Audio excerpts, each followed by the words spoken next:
ሶስት አይነት ሌቨሮች አሉ እና እነሱንም ፈርስት ክላስ፣ ሰርድ ክላስ እና ሰከንድ ክላስ እና ሰርድ ክላስ ብለን እንመድባቸዋለን። እና እዚህ ጋር የሚታዩት ከመጽሐፋችን ላይ ያነሳቸው ፒክቸሮች ናቸው። እና የፈርስት ክላስ ሌቨር የሚባለው ፈልክረሙ መሀል ላይ ሲሆን ነው።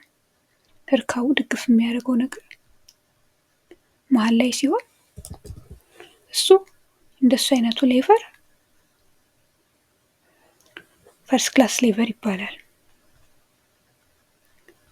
መሀል ላይ ያለው ደግሞ ሎድ ከሆነ እዚህ ጋር እንደምናየው ሁለተኛው ምስል ጋሪው ላይ እንደምናየው መሀል ላይ ያለው ሎድ ከሆነ ደግሞ ሰከንድ ክላስ ሌቨር ይባላል ማለት ነው። ያ ሌቨር መሀል ላይ ያለው ኢፈርት ከሆነ ደግሞ ኢፈርት መሀል ላይ ካደረግነው የሰራነው ሌቨር ሰርድ ክላስ ሌቨር ነው እንደማለት ነው።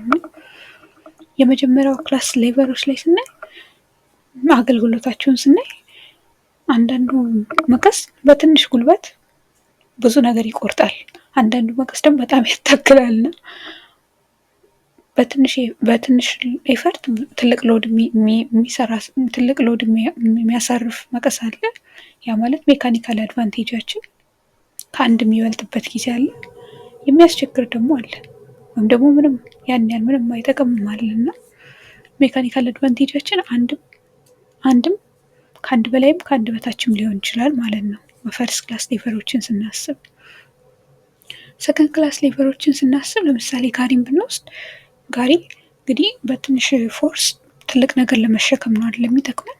ስለዚህ ሜካኒካል አድቫንቴጃችን ሁልጊዜም ከአንድ በላይ ነው፣ በትንሽ ኤፈርት ትልቅ ሎድ ስለምናነሳ ማለት ነው። እና ሰከንድ ክላስ ሌቨሮች በሙሉ ሜካኒካል አድቫንቴጃችን ከአንድ በላይ ነው ሁሌም። ሶስተኛው ላይ ደግሞ ስናይ ምናልባት ይህንን ትዊዘር የሚሉት እናየው፣ ምናልባት ሰዎች ቅንድብ ሲሰሩበት ወይም ጥፍር ምናምን እንደዚህ ሲሰራ አይተነው ሊሆን ይችላል። እና ብዙ ጊዜ የሚያነሳው በጣም ትናንሽዬ ነገር ነው።